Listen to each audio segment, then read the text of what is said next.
Graduation పూర్తయిందా? 8+ తో dream career start చేయండి. జపాన్లో జాబ్, 2 లక్షల జీతం.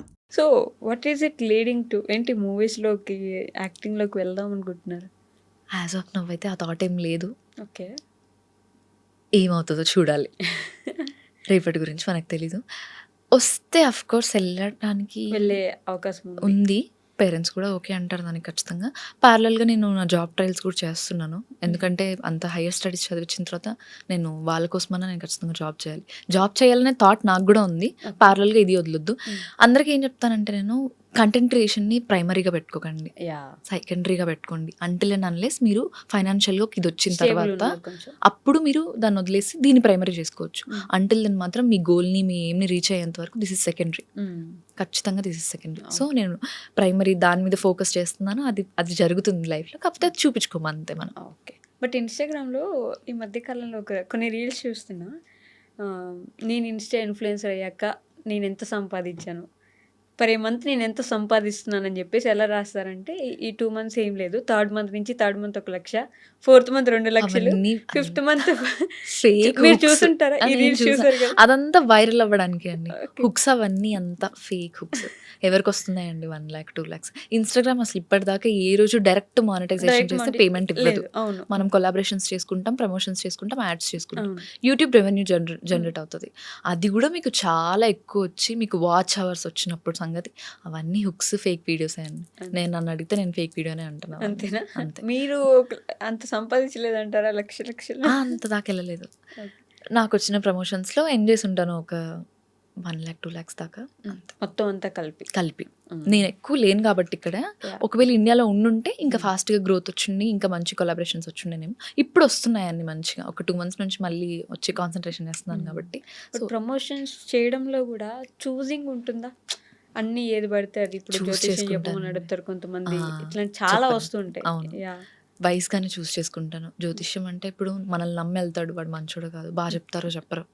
నేను అలా కాకుండా జెన్యూన్ పేజ్, ట్రస్టెడ్, ఒక స్కిన్ కేర్ ప్రోడక్ట్ తీసుకొచ్చిన, ఒక శారీ తీసుకొచ్చిన, ఓకే వన్స్ అది బాగుంది అంటేనే తీసుకొస్తాను. ఎందుకంటే ఇప్పటిదాకా నన్ను నమ్మి 1,00,000 మంది నన్ను ఉన్నారు. ఎస్. జెన్యూన్గా నడుస్తున్న పేజ్. మా మమ్మీ కూడా అదే చెప్తారు, నువ్వు జెన్యూన్గానే ఇది చెయ్యి, బాగాలేదని చెప్పు, బాగుందన్నదని బాగుందనే చెప్తాను. సో చూస్ చేసుకునేటప్పుడు మాత్రం 1-2 సార్లు మమ్మీతో డిస్కస్ చేసిన తర్వాతనే ప్రమోషన్ ఓకే చేసుకుంటాను. ఓకే. సో నేను ఈ 2 questions most of the people అందరినీ అడుగుతాను, మీకు కూడా అడుగుతాను. ది మోస్ట్ హ్యాపీయెస్ట్ మూమెంట్ ఏంటి మీ లైఫ్లో ఇప్పటి వరకు?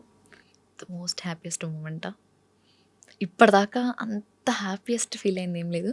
పేరెంట్స్ని సాటిస్ఫై చేయడం అంటాను నేను. ఓకే. నాకు వీసా వచ్చినప్పుడు అసలు అందరికీ రిజెక్షన్ అవుతుంది చెప్పాను కదా. 10 daysలో కాలేజ్ రీఓపెన్ ఉంది నాకు. Okay. నాకు అసలు వీసా పోద్దని ఫిక్స్ అయిపోయాము. నాతో పాటు రిలేటివ్స్లో ఉన్న ప్యారలల్గా మా కజిన్స్ ట్రై చేశారు, అందరికీ వీసా పోయింది. ఓకే. వెళ్ళాను, లోపలికి వెళ్ళాను, నాకు ఓకే అయింది. కానీ యాక్టింగ్ చేసుకుంటూ బయటకు వచ్చి ఏడిపిద్దాం అన్నట్టు డల్గా వచ్చాను. ఢిల్లీలో జరిగిందనమాట నాకు వీసా. మా డాడీ మా చెల్లి ఇద్దరు ఉన్నారు, ఫిక్స్ అయిపోయారు పోయింది మాకు వీసా, పోయింది డబ్బులంతా వేస్ట్ అని. ఒక్క సెకండ్ దగ్గరకు వచ్చిన తర్వాత వచ్చింది అని అంటే మా డాడీ కళ్ళలో హ్యాపీనెస్ చూసారా, దట్స్ అసలు ఎంత వెలకట్టినా అది తీసుకురాలేము. వాళ్ళని సాటిస్ఫై చేయడం is the most happiest thing అంటారు నేను. Yeah, very true. ఓకే. సి అలానే ది మోస్ట్ సాడెస్ట్ మూమెంట్?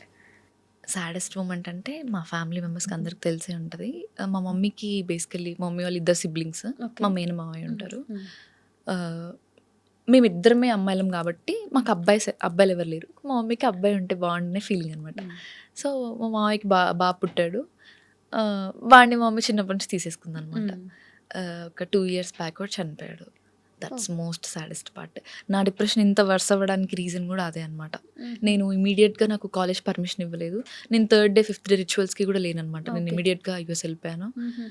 అదే ఇంకా ఎక్కువ ఇచ్చేసింది అనుకున్నా. దట్స్ మోస్ట్ సాడెస్ట్ పార్ట్ అని అసలు ఇప్పటికీ తలుచుకుంటే చాలా ఇది అవుతుంది. చిన్న బాబు 18 years. ఓకే. 18 years వాడిని పెంచి పెద్ద చేసి చేతులారా ఇది పోగొట్టుకున్నాము. ఓకే. హెల్త్ బాగాలేక వెళ్ళిపోయాడా? సూసైడ్ చేసుకున్నాడు. That's very story. అసలు వాడు చేసుకోవాలని చేసుకోలేదు, ఇంట్లో ఏదో బెదిరిద్దాము, వాడికి హాస్టల్ ఇంట్రెస్ట్ లేదు అని అనుకున్న థాట్లో చేసుకున్న చిన్న మిస్టేక్ తీసేసింది. ఈ మధ్య కాలంలో మరీ ఎక్కువ వెంటనే ఏదైనా జరగంగానే సూసైడ్లు చేసుకోవడం. ఈ 2010 తర్వాత బార్న్ చిల్డ్రన్స్ ఎలా ఉన్నారంటే ప్రతిదీ బెదిరించడమే. బెదిరించి చేసేసుకోవాలి, తెచ్చేసుకోవాలి. నాకు ఫోన్ కావాలా, నాకు కావాలి, లేదా నేను చచ్చిపోతాను. అసలు అంత ఈజీగా ఎలా చచ్చిపోతారు? అంత ధైర్యం ఎక్కడి నుంచి వస్తుంది చనిపోవడానికి అసలు అదే కదా, ఎంత ధైర్యం ఉంటే ఒక ఊపిరి ఆగిపోవాలంటే ఎంత ధైర్యం అదే రావాలి. కదా. వావ్. చాలా కష్టం అది. కొంచెం కష్టమైపోయింది జనరేషన్ని భయపెట్టాలి, తల్లిదండ్రులు ఏదైనా కంట్రోల్ ఇప్పుడు ఏదైనా చేయాలంటే కూడా చేయాలంటే చాలా కష్టం. మా జనరేషన్లో మూసుకొని కూర్చో అంటే కూర్చుంటాము. అంతేగా. చెప్పారు మన కోసమే, మన మంచి కోసమే అని చెప్పి. ఇప్పుడు అలా లేదండి అసలు. పిల్లలు పుట్టినప్పటి నుంచే బెదిరించడం స్టార్ట్ చేశారు. అవును. అమ్మో. అదొక ప్లస్ పాయింట్ అనుకోవాలా, మైనస్ పాయింట్ అనుకోవాలా? ఒక సైడు వాళ్ళు ఎదుర్కొంటున్నారు, వాళ్ళు ఏం కావాలో వాళ్ళకి చేస్తున్నారని ఒక ఇది ఉంటే, ఉంది. ఇటు సైడ్ మాత్రం ఇదొక నెగటివ్ ఏం చేసేస్తారు అని భయం ఉంది. ఎంతమంది ఇంటర్ స్టూడెంట్స్ సూసైడ్ చేసుకుంటున్నారు. చాలా మంది వైషు గారు. ఏంటి అంటే సింపుల్ థింగ్, వాళ్ళకి నచ్చలేదు. సరే నచ్చినప్పుడు ఓపెన్గా చెప్పి ఇంట్లో ఫైట్ చేసి వచ్చేయచ్చు కదా. ఎందుకు లైఫ్ని తీసేసుకోవడము, దేవుడిచ్చిన లైఫ్ని. చాలా చాలా మంది సూసైడ్ చేసుకుంటున్నారు. మా తమ్ముడు చనిపోయిన తర్వాత నుంచి నాకు ఇంటర్ స్టూడెంట్స్ని, 10th స్టూడెంట్స్ని చూస్తేనే నాకు ఒక ఇది వస్తుంది. మీకు వచ్చినంత వరకు రాయండి, ఏం కాదు, ఏమవుతుంది, పోయిందా మళ్ళీ రాసుకుందాం అంతే. ఎగ్జాక్ట్లీ. పరువు అది ఇది అని ఆలోచించుకున్నామా, పరువు ప్రాణం పోతుంది కదా ఇక్కడ. ప్రాణం అంత ఈజీ కాదు కదా. True, very true. సో మీకు అలానే ది లైఫ్ చేంజింగ్ మూమెంట్ ఏంటి? లైక్ ఇలా జరిగింది కాబట్టి ఇలా అనే ఒక మూమెంట్ ఏమన్నా? ఈ హెల్త్ వల్లేనండి. దానికి ముందు గౌతమి వేరు, నా మైండ్ సెట్ వేరు. ఓకే. దాని తర్వాత అసలు వేరు. దానికి ముందు చెయ్యాలి, సాధించాలి, ఏదో ఒకటి చెయ్యాలి, గర్ల్స్ పెట్టుకోవాలి, దాన్ని ఏం చేసుకోవాలి, ప్యారలల్గా సోషల్ మీడియా చూసుకోవాలి, ఇంట్లో ఏమనుకుంటారో, రిలేటివ్స్ ఏమనుకుంటారో అంతా ఉండింది. వన్స్ ఇది స్టార్ట్ అయిన తర్వాత నుంచి తొక్క పట్టించుకోవద్దు. ఈ రోజు చూసుకోవాలంతే. అంతే. అది యాక్చువల్లీ చాలా మంది బుర్రలో అనుకుంటారు కానీ ఎక్కించుకోలేరు. మనం ఈ రోజే ఉన్నాం, రేపు పొద్దున ఉంటామో లేమో. అది ఒక లైఫ్ చేంజింగ్ మూమెంట్ రావాలి, వస్తుంది. ఆ లైఫ్ లో వచ్చేంత వరకు మనం అలానే స్ట్రగుల్ అవుతూ ఉంటాము. వన్స్ అది వచ్చిన తర్వాత ఇంకా అయిపోయింది. అది వచ్చిందంటే ఇంక నెక్స్ట్ డే గురించో, నెక్స్ట్ ఇయర్ గురించో, మన సేవింగ్స్ ఏమి ఉండదు. ఇంకా ఆ రోజు బ్రతికితే అయిపోయింది ఆ రోజు కన్నట్టు ఉంటుంది. అలాంటి మూమెంట్ వచ్చినప్పుడు మాత్రం ముందు భయం వేస్తుంది. ఇంకేం ఉండదు మనం ఆలోచించడానికి. నాకైతే వచ్చేసింది ఆ మూమెంట్ లైఫ్ లో. నేను అది చాలా షూర్గా ఉంటాను, వచ్చేసింది. ఇక్కడ నుంచి నా థాట్ ప్రాసెస్ మారిపోయింది అసలు. సో ఆఫ్ కోర్స్ నేను ఏం పట్టించుకోలేదు అంతే. ఎగ్జాక్ట్లీ ఫ్లోలో వెళ్ళిపోవాలి. ఇచ్చే వస్తూ ఉంటాయి ఆప్షన్స్, రాసి పెట్టుందా మనకు వస్తుందండి, రాసలేదా పోతుంది అంతే. ఏం చేయలేము దాన్ని మనం. ఓకే. మీకు ఇన్స్టాగ్రామ్ నుంచి, మీ ఫ్యాన్స్ నుంచి ఇప్పటిదాకా వచ్చిన మోస్ట్ బ్యూటిఫుల్ కామెంట్ ఏంటారు? Smile smile smile smile smile continues. అసలు ప్రతి రీల్ లో మినిమం మీరు డాన్స్ చేసినా, ఏం చేసినా, అసలు ఫేస్ జూమ్ ఇన్ రీల్స్ చేసినా, ఏం చేసినా, వ్లాగ్ చేసినా సరే ఖచ్చితంగా నాకు 100 కమెంట్స్ ఉంటే అందులో ఒక 60 కమెంట్స్ స్మైల్ అయి ఉంటుంది. ఖచ్చితంగా స్మైల్ ఉంటుంది. నాదంతా మా మమ్మీ నుంచే. ఇప్పటిదాకా మమ్మీ ఫేస్ రివీల్ చేయలేదు, నేను ఖచ్చితంగా చేస్తాను సూన్. అది చూడగానే అంటారు ఎగ్జాక్ట్ మమ్మీలానే ఉన్నాను నేను అని చెప్పి. స్మైల్ అది అసలు చాలా ఎంత మంది దగ్గర నుంచి విన్నాను నేను. దానికి ముందు సోషల్ మీడియాలోకి రాకముందు కూడా చాలా మంది చెప్పేవాళ్ళు, కళ్ళు ఉంటుంది అమ్మాయి ఫేస్లో. చాలా మంది చెప్పేవాళ్ళు బక్కగా ఉంటావు, ఇంకొంచెం తిను, లావవు, అది ఇదంతా పక్కన పెడితే కొంచెం కళ్ళు ఉంటుంది, స్మైల్ బాగుంటుంది అని అనేవాళ్ళు. కానీ వన్స్ సోషల్ మీడియాలోకి వెళ్ళిన తర్వాత మొత్తం కంటిన్యూస్ కమెంట్ అయితే వచ్చేది. ఇంతకుముందు నిజంగా బక్కగా ఉండడమే ఒక వరం లాగా. ఇంతకు ముందు ఇలియానా లాగా ఉన్నాం, అసలు బక్కగా ఉంటే అమ్మాయి సూపర్ తోపన్. ఈ మధ్య కాలంలో ఏంటో ఎలా మారిపోయిందో ఈజీగా బాడీ షేమింగ్ చేసేస్తారు. అసలు ఎవరికి తెలుసు అసలు వన్స్ ఆలోచించరా వాళ్ళ లైఫ్ లో ఏం జరుగుతుందో. అదే కదా, ఎందుకు చీపురు పుల్లలా ఉన్నావు, లేకపోతే మరీ అయితే లావుగా ఉన్నావు, అంత బండలాగా ఉన్నావు, ఎలా ఉన్నా చేసేస్తారు. అది ఫస్ట్ థింగ్. మీరు కరెక్ట్ గా ఉన్నారా, కరెక్ట్ ఫిగర్ ఇది అది అని అంటారు. లావు ఉన్నావా, బండదానికి రీల్స్ అవసరమా, ఎగరడం అవసరమా, కామ్గా ఇంట్లో కూర్చోకంటారు. చీపురు పుల్ల కట్టినట్టు ఉంటుంది చీర, ఇలా అనేస్తారు. ఒక మాట ఈజీగా అలా అనేస్తే పక్కన వాళ్ళు ఎలా తీసుకుంటారని ఆలోచించారా? మీకు అది ఎఫెక్ట్ అవ్వదు కదా? అయింది.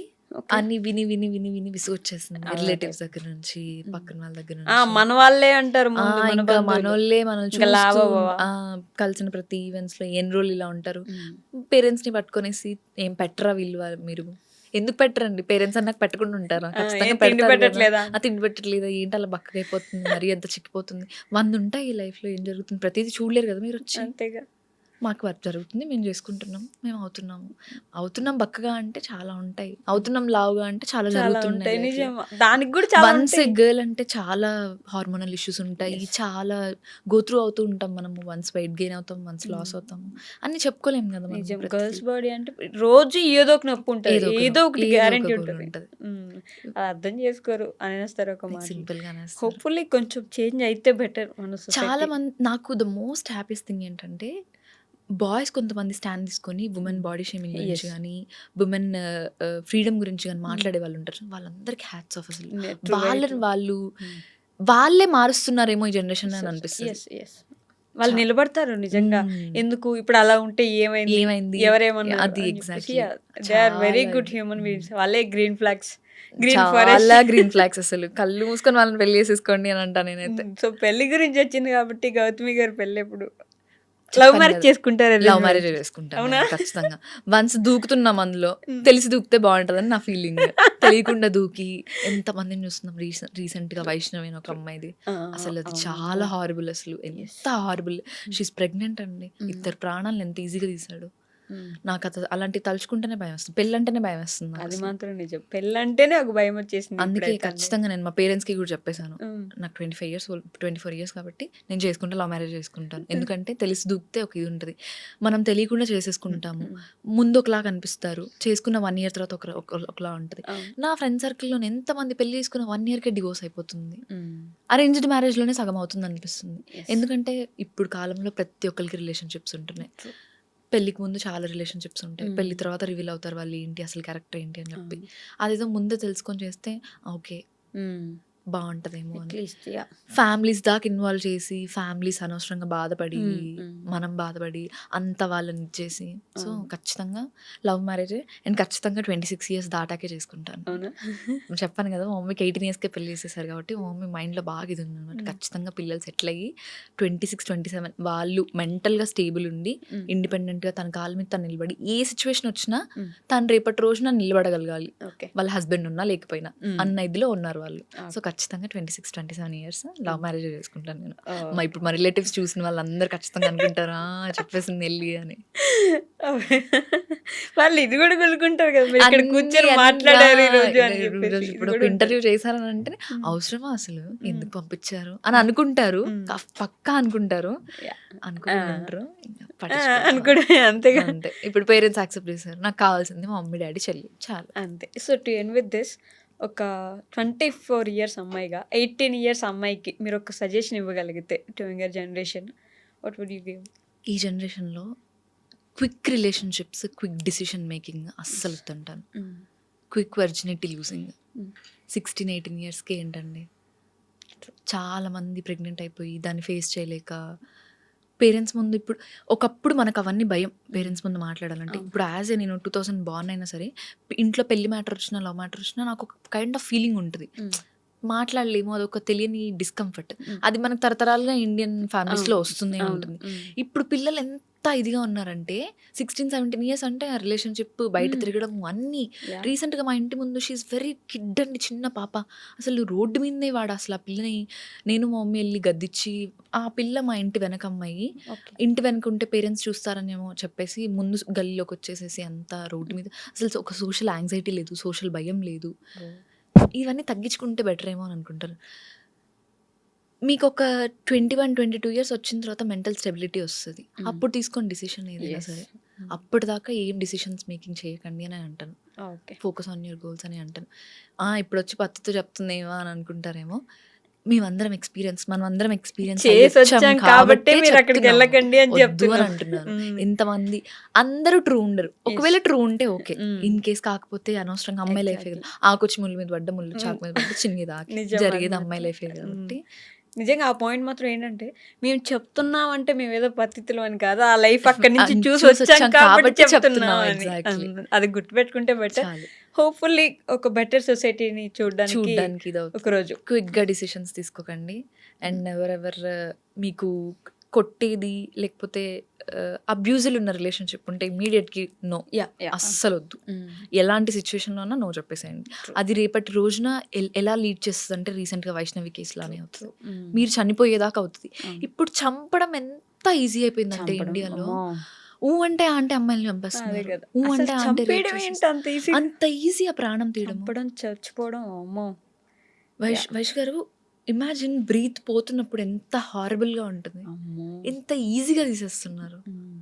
మన ఇండియాలో కారుణ్య మరణం అంటే చనిపోవడానికి పర్మిషన్ ఇవ్వడానికి ఒక్క పర్మిషన్ ఇచ్చింది సుప్రీంకోర్టు, అది కూడా మొన్న ఒక అబ్బాయికి 17 సంవత్సరాలు he was on bed, bed అవును ఇంకా అవ్వట్లేదు లేదు అని అన్నప్పుడు పేరెంట్స్ బతిమలాడుకుంటే బతిమలాడితే తీసేశారు. ఒక చావుకి ఎంత వాల్యూ ఇచ్చింది సుప్రీంకోర్టు మన మన వాళ్ళు అసలు చావడం, అసలు చంపేయడం, నాకు ఒక చచ్చిపోవడం. 2-3 డేస్ ఆ వైష్ణవిది ఎంత ఇది ఉందంటే ట్రామాటిక్ గా అయిపోయింది కదా. ఎంత అసలు చాలా ట్రమాటిక్. తర్వాత దానికంటే ముందు ఒక చిన్న పాపని రేప్ చేసి ఎదురింట్లోనే డ్రమ్ లో పెట్టాడు. డ్రమ్ లో పెట్టి అసలు వాళ్ళ పేరెంట్స్ చూసాం ఎంత ఇట్లాంటివి. హార్డ్, ఎన్ని కేసెస్ అండి. అసలు ఆడపిల్లల్ని కనాలంటే భయపడుతున్నారు. నిజం. మారింది మారింది అంటున్నారు కానీ ఎక్కడో ఏం ఇంకా మారుతుందో. వెనకబడుతూనే ఉంటాం, ఎక్కడో ఇంకా ఇన్సెక్యూరిటీగానే ఉంటాం, ఉమ్.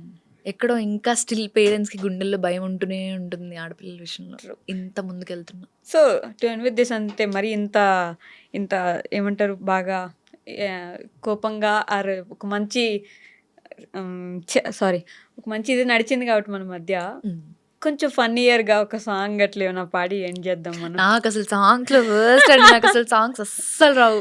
నేను వాయిస్ ఓవర్ ఇచ్చేటప్పుడు కూడా నాకు బర్రె గొంతు నన్ను నేను తిట్టుకుంటాను. సాంగ్స్ అస్సలు మహేష్ గారు అస్సలు అవ్వని పని. అసలు అవని పని అస్సలు. ఫోన్లేండి. ఎవరు మీ ఫేవరెట్ హీరో అసలు? ఈ సినిమా నాని. చూస్తారా? నాని గారు. నాని గారు ఇస్ మై ఫేవరెట్. ఎందుకంటే కింద నుంచి వచ్చారు. Yeah. ఎంత సచ్చే beauty. Handsome actor. Handsome, yeah. Favourite. నేను యుఎస్ లో ఉన్నప్పుడు ప్రమోషన్ కని వచ్చారు. నాన్నగారి కోసం నేను ఇల్లినాయిస్ నుంచి మిస్సోరీకి వెళ్ళి కలవలేదు, కాకపోతే దూరం నుంచి చూసుకొని వచ్చేసాను. చూసారా దూరం నుంచి? చూసారు. ఈ క్లిప్ పెడతాను నాన్నగారు, ప్లీజ్ మా కమెంట్ సెక్షన్ లో జస్ట్ హాయ్ అని పెట్టినా మేము హ్యాపీగా ఫీల్ అవుతాం. Yeah please say hi to Gautami గారు, నాని గారు. నేను చెప్తున్నానులేండి ఈసారి ఎప్పుడైనా చెప్పేస్తారు ఇంకా. Thank you so much Gautami గారు ఫర్ కమింగ్ హియర్. అంటే ఒక మంచి ఇంటరాక్షన్ అయితే జరిగింది. హోప్ఫుల్లీ మన ఇద్దరికి కనిపిస్తుంది. చూసే వాళ్ళు ఎలా తీసుకుంటారు అనేది అది ఇంకా వాళ్ళ వాళ్ళ depend. అభిప్రాయం. మనం మంచి చెప్పడానికి ట్రై చేస్తాము. ఎస్ పాజిటివిటీ అసలు ఈ డేస్ లో పాజిటివిటీ అనేది చాలా ఇంపార్టెంట్. Yes. ఎంత నెగిటివ్ తీసుకుంటే అది మనకే నష్టం అవుతుంది, అంతే ఎంత పాజిటివ్ తీసుకుంటే అది మనకే మనకి మంచి మేలు అవుతుంది. అవుతుంది. అంతే. సో హోప్ఫుల్లీ గుడ్ థింగ్స్ చాలా ఉన్నాయి దీంట్లో. మీరు టేక్ అవేకి చూద్దాం ఎలా తీసుకోబోతున్నారు అనేది. ఏంటి? Thank you so much thank అండి. యూ సో మచ్ వైష్ గారు పిలిచినందుకు.